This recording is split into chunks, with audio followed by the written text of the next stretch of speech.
So this is granular chlorine, otherwise known as shock. This is what you are going to be using to keep your chlorine levels between 3 and 5 parts per million. Remember that because of COVID-19, our goal is to keep the chlorine level between 4 parts per million and 5.5 parts per million. So on the side, you're going to see your directions for use.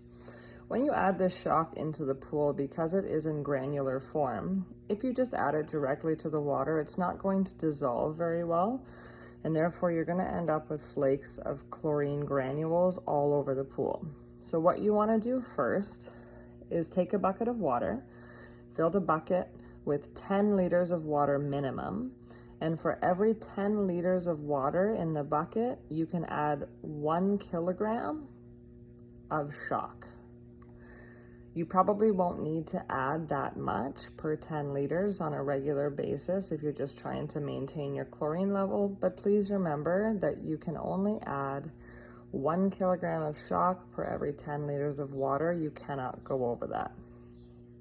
Second thing to remember, very important, is to always add your chlorine granules to water, never the other way around. So water first, chemical second.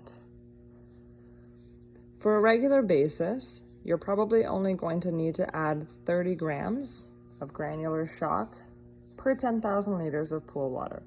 So if you're noticing that your chlorine levels are just getting a little bit low, so they've dropped from 4 parts per million to 3 parts per million, what you are going to do is fill a bucket with water, and then let's say your pool is 30,000 liters. You are going to add 90 grams of shock into that bucket, 10-liter bucket of water, dissolve it, mix it around, and then dump it evenly around the pool. Try not to dump it just in one area.